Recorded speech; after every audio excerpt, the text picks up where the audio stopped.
ପାପର ବାପା କିଏ? ବନ୍ଧୁଗଣ, ଏହା ଜାଣିବା ପାଇଁ ଭିଡ଼ିଓକୁ ପୁରା ଦେଖନ୍ତୁ। ଯଦି ଆପଣ ଆମ ଚ୍ୟାନେଲରେ ନୂଆ, ତାହେଲେ ଆମ ଚ୍ୟାନେଲକୁ ନିଶ୍ଚୟ ସବସ୍କ୍ରାଇବ୍ କରି ନୋଟିଫିକେସନ୍ ବେଲ୍କୁ ଅନ୍ କରିଦିଅନ୍ତୁ।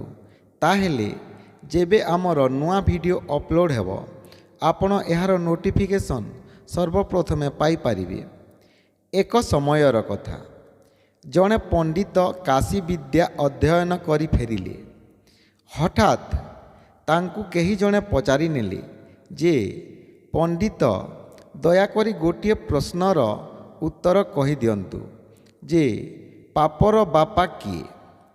ଆପଣ ତ କାଶୀରୁ ସମସ୍ତ ବିଦ୍ୟା ଅଧ୍ୟୟନ କରି ଫେରିଛନ୍ତି, ତ କୁହନ୍ତୁ, ପାପର ବାପ କିଏ? କ'ଣ ଆପଣଙ୍କୁ ଏହି ପ୍ରଶ୍ନର ଉତ୍ତର ଜଣାଅଛି?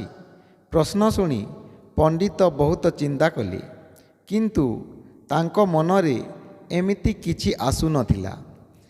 ପୁଣି ପଣ୍ଡିତ ସମସ୍ତ ଗ୍ରନ୍ଥର ସମସ୍ତ ପୃଷ୍ଠା ଓଲଟାଇ ପଢ଼ିବାକୁ ଲାଗିଲେ, ହେଲେ ତାଙ୍କୁ ଏହି ପ୍ରଶ୍ନର ଉତ୍ତର ମିଳିନଥିଲା। ପଣ୍ଡିତ ଏହି ପ୍ରଶ୍ନର ଉତ୍ତର ପାଇବା ପାଇଁ ପୁଣି କାଶୀକୁ ଆସିଲେ, କିନ୍ତୁ ତଥାପି ତାଙ୍କୁ ଉତ୍ତର ମିଳିନଥିଲା। ଏବେ ସେ ହାର ମାନି ଏହି ପ୍ରଶ୍ନର ଉତ୍ତର ଖୋଜିବା ପାଇଁ ଯାତ୍ରା ଆରମ୍ଭ କଲେ। ସେ ବଡ଼ ଜିଦ୍ଦି ସ୍ୱଭାବର ଥିଲେ।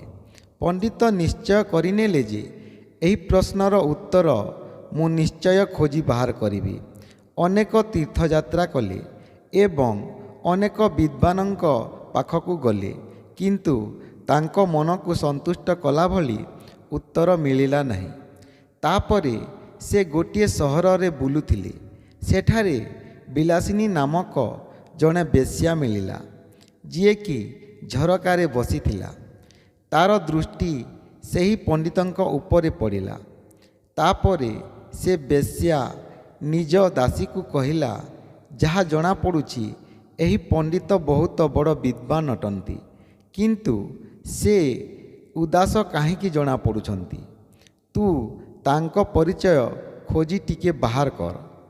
ବେଶ୍ୟାର ଏପରି କହିବା ପରେ ଦାସୀ ସେହି ଭବନରୁ ବାହାରକୁ ଆସିଲା ଏବଂ ପଣ୍ଡିତଙ୍କୁ ପ୍ରଣାମ କଲା।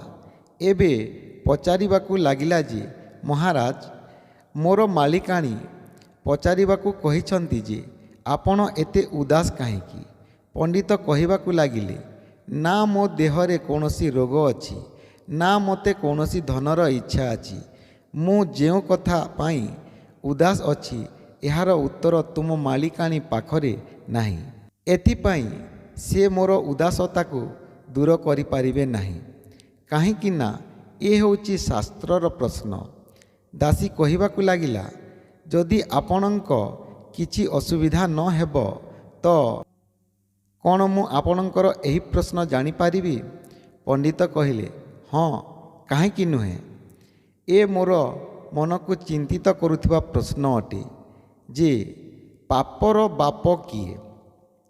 ଏବେ ଏହି ପ୍ରଶ୍ନ ଶୁଣି ଦାସୀ ବେଶ୍ୟା ପାଖରେ ପହଞ୍ଚିଲା ଏବଂ ତାକୁ ଏହି ପ୍ରଶ୍ନ କହିଲା। ବେଶ୍ୟା କହିବାକୁ ଲାଗିଲା, ଏହା ଏମିତି କ'ଣ ବିଚିତ୍ର କଥା? ଏହି ପ୍ରଶ୍ନ ପାଇଁ ଏତେ ଭ୍ରମଣ କରିବା ଜରୁରୀ ନୁହେଁ। ଏହାର ଉତ୍ତର ତ ମୁଁ ବତେଇ ଦେଇପାରିବି। ବେଶ୍ୟା ଦାସୀକୁ କହିଲା, ତୁ ଯା ଏବଂ ଯାଇ ପଣ୍ଡିତ ମହାରାଜଙ୍କୁ ମୋ ପାଖକୁ ଡାକି ଆଣ। ଦାସୀ ଦୌଡ଼ି ଦୌଡ଼ି ପଣ୍ଡିତଙ୍କ ପାଖରେ ପହଞ୍ଚିଲା ଏବଂ ତାଙ୍କୁ ଡାକିଲା। ପଣ୍ଡିତ ମହାରାଜ ବି ତାଙ୍କ ସାଥିରେ ଆସିଲେ, କାହିଁକି ନା ଯେଉଁ ପ୍ରକାରେ ବି ହେଉ ଏହି ପ୍ରଶ୍ନର ଉତ୍ତର ଜାଣିବାକୁ ସେ ଚାହୁଁଥିଲେ। ସେ ଭାବିଲେ, ଚାଲ ଥରେ ଶୁଣିନେବାରେ କ'ଣ ଅଛି। ଯେତେବେଳେ ପଣ୍ଡିତ ବେଶ୍ୟା ପାଖରେ ପହଞ୍ଚିଲେ, ତ ବେଶ୍ୟା କହିବାକୁ ଲାଗିଲା, କିନ୍ତୁ ଏଥିପାଇଁ ଆପଣଙ୍କୁ ଏଠାରେ କିଛି ଦିନ ରହିବାକୁ ପଡ଼ିବ। ବିଚରା ପଣ୍ଡିତ ଚିନ୍ତା କରିବାକୁ ଲାଗିଲେ। ଯେଉଁ ପ୍ରଶ୍ନର ଉତ୍ତର ପାଇବା ପାଇଁ ସେ ବହୁତ ସ୍ଥାନରୁ ଭ୍ରମଣ କରି ଫେରିଛନ୍ତି, ଏହି ପ୍ରଶ୍ନର ଉତ୍ତର ପାଇଁ ସେ ପୃଥିବୀର ପ୍ରତ୍ୟେକ କୋଣ ଅନୁକୋଣକୁ ଭ୍ରମଣ କରିସାରିଛନ୍ତି କହିଲେ ଚଳେ। କିନ୍ତୁ ଏପର୍ଯ୍ୟନ୍ତ ତାଙ୍କୁ କେଉଁଠି ବି ସଫଳତା ହାତରେ ଲାଗିନାହିଁ। ସେ ବଡ଼ ଧର୍ମ ସଙ୍କଟରେ ପଡ଼ିଯାଇଥିଲେ। ସେ କରିବେ ତ କ'ଣ କରିବେ? ପୁଣି ସେ ଭାବିଲେ, ଏହି ପ୍ରଶ୍ନର ଉତ୍ତର ପାଇବା ଚକ୍କରରେ ମୁଁ କେତେ ସମୟ ବିତେଇ ଦେଇଛି ତ ପୁଣି 2-4 ଦିନ କ'ଣ ଅଟେ? ସେ ବେଶ୍ୟାର ପ୍ରସ୍ତାବ ସ୍ୱୀକାର କରିନେଲେ। ଏହିପରି ବେଶ୍ୟା ପଣ୍ଡିତ ମହାରାଜଙ୍କୁ ରହିବାକୁ ଏକ ଅଲଗା ଘର ଦେଲା। ପଣ୍ଡିତଙ୍କ ଆବଶ୍ୟକ ଅନୁଯାୟୀ ତାଙ୍କର ପୂଜା ଓ ଭୋଜନର ସମସ୍ତ ସୁବିଧା କରିଦେଲା। ପଣ୍ଡିତ ମଧ୍ୟ ବଡ଼ କର୍ମନିଷ୍ଠ ବ୍ରାହ୍ମଣ ଥିଲେ। ସେ ନିଜ ହାତରେ ଜଳ ଆଣି ସ୍ୱୟଂ ଭୋଜନ ତିଆରି କରୁଥିଲେ। ସେହି ବେଶ୍ୟା ପ୍ରତିଦିନ ତାଙ୍କୁ ପ୍ରଣାମ କରିବାକୁ ଆସୁଥିଲା। ଦିନେ ସେ କହିଲା, ମହାରାଜ, ଆପଣ ସ୍ୱୟଂ ଅଗ୍ନିର ସାମ୍ନାରେ ବସି ଭୋଜନ ତିଆରି କରୁଛନ୍ତି। ଆପଣଙ୍କ ଦେହ ସାରା ଧୂଆଁ ଲାଗୁଛି। ଏସବୁ ଦେଖି ମୋତେ ବହୁତ କଷ୍ଟ ଲାଗୁଛି। ଯଦି ଆପଣ ଆଜ୍ଞା ଦେବେ ତ ମୁଁ ପ୍ରତିଦିନ ସ୍ନାନ କରି ପବିତ୍ର ବସ୍ତ୍ର ପିନ୍ଧି ଆପଣଙ୍କ ପାଇଁ ଭୋଜନ ତିଆରି କରିବି। ଯଦି ଆପଣ ମୋତେ ଏ ସେବା କରିବାର ଅବସର ଦେବେ ତ ମୁଁ ଆପଣଙ୍କୁ ପ୍ରତିଦିନ 10ଟି ସ୍ୱର୍ଣ୍ଣ ମୁଦ୍ରା ଦକ୍ଷିଣା ଆକାରରେ ଭେଟିଦେବି। ଆପଣ ତ ବିଦ୍ୱାନ ଅଟନ୍ତି। ଯଦି ଆପଣ ମୋ ଉପରେ ଏତିକି ଦୟା କରିବେ, ଏହି ସେବାରେ ମୋ ପାପିନୀର ମଧ୍ୟ ଉଦ୍ଧାର ହୋଇଯିବ। ସରଳ ହୃଦୟୀ ପଣ୍ଡିତଙ୍କ ଚିତ୍ତରେ ବେଶ୍ୟାର ଅନୁରୋଧର ବହୁତ ପ୍ରଭାବ ପଡ଼ିଲା। ପ୍ରଥମେ ତ ତାଙ୍କ ମନରେ କେମିତି କେମିତି ଲାଗିଲା, କିନ୍ତୁ ସେ ନିଜେ ନିଜକୁ ପ୍ରେରଣା ଦେଲେ ଯେ, ଆରେ ଭାଇ, ଏଥିରେ ଅସୁବିଧା କ'ଣ ଅଛି? ହାନି କ'ଣ ଅଛି? ବେଶ୍ୟା ତ ବିଚାରୀ ନିଜେ ପ୍ରାର୍ଥନା କରୁଛି ଯେ ସେ ପ୍ରତିଦିନ ସ୍ନାନ କରି ପବିତ୍ର ବସ୍ତ୍ର ପିନ୍ଧି ଭୋଜନ ତିଆରି କରିବ ଏବଂ କିଏ ଏଠି ନିଜ ଗାଁର କିମ୍ବା ନିଜ ଘର ଲୋକ ଦେଖୁଛନ୍ତି। ସୁନାର ମୁଦ୍ରା ବି ମିଳିବ।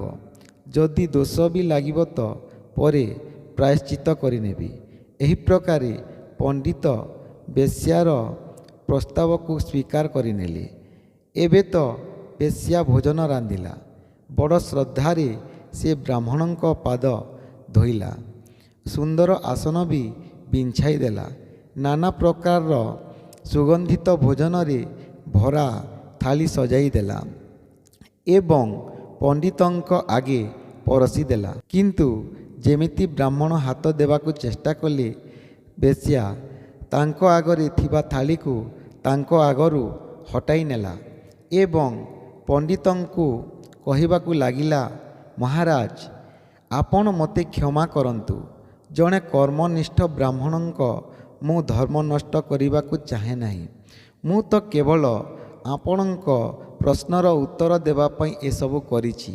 ଯିଏ ଅନ୍ୟର ଆଣିଥିବା ପାଣିକୁ ମଧ୍ୟ ନିଜ ଭୋଜନ ରାନ୍ଧିବା କିମ୍ବା ପିଇବା ପାଇଁ ବ୍ୟବହାର କରନ୍ତି ନାହିଁ, ସେହି ପଣ୍ଡିତ ମହାରାଜ ଲୋଭବଶରେ ଏକ ବେଶ୍ୟାର ହାତରେ ରନ୍ଧାଯାଇଥିବା ଭୋଜନକୁ ମଧ୍ୟ ସ୍ୱୀକାର କରିବାକୁ ରାଜି ହୋଇଗଲେ। ଆପଣଙ୍କ ପ୍ରଶ୍ନର ଏହି ଉତ୍ତର ଅଟେ। ଲୋଭ ହିଁ ପାପର ବାପା ଅଟେ। ତ ବନ୍ଧୁଗଣ, ଏହା ସତ ଯେ ଅଧିକ ଲୋଭୀ ବ୍ୟକ୍ତି ପାପ କରିବା ପାଇଁ ଅଗ୍ରସର ହୋଇଥାଏ। ଯାହାର ଇଚ୍ଛା ଅସନ୍ତୁଷ୍ଟ ଅଟେ, ଯିଏ ନିଜ ସ୍ୱାର୍ଥ ବିନା ପରହିତ ପାଇଁ ବିଲକୁଲ ବି ଚିନ୍ତା କରିନଥାଏ, ସେ ନିଜ ସ୍ୱାର୍ଥ ପୂରଣ କରିବା ପାଇଁ କିଛି ବି କରିପାରେ। ଏହିପରି ବ୍ୟକ୍ତି ନିଶ୍ଚିତ ଭାବରେ ପାପୀ ହିଁ ହୋଇଥାଏ। ଅସନ୍ତୁଷ୍ଟ ବ୍ୟକ୍ତିଙ୍କୁ 3 ଲୋକର ସମ୍ପତ୍ତି ଦେଇଦେଲେ ମଧ୍ୟ ସେ ସୁଖରେ ରହିପାରେ ନାହିଁ।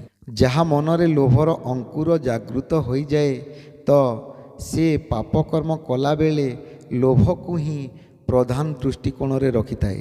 କୁହାଯାଏ ଯେ ବିନା ସ୍ୱାର୍ଥରେ ପାପ ହୋଇନଥାଏ। ପାପର ଜନ୍ମଦାତା ଲୋଭ ହିଁ ଅଟେ। ତ ଦର୍ଶକ ବନ୍ଧୁ, କାହାଣୀଟି କେମିତି ଲାଗିଲା ନିଶ୍ଚୟ ମତାମତ ଜଣାଇବେ ଏବଂ ଭିଡ଼ିଓକୁ ଗୋଟିଏ ଲାଇକ୍ କରିବେ ଏବଂ ଆମ ଚ୍ୟାନେଲ୍ ଟିଆର୍ ଷ୍ଟୋରିଜକୁ ନିଶ୍ଚୟ ସବସ୍କ୍ରାଇବ୍ କରିବେ। ରହୁଛି ଦର୍ଶକ ବନ୍ଧୁ, ପୁଣି ଦେଖା ହେବ ପରବର୍ତ୍ତୀ ଭିଡ଼ିଓରେ। ନମସ୍କାର।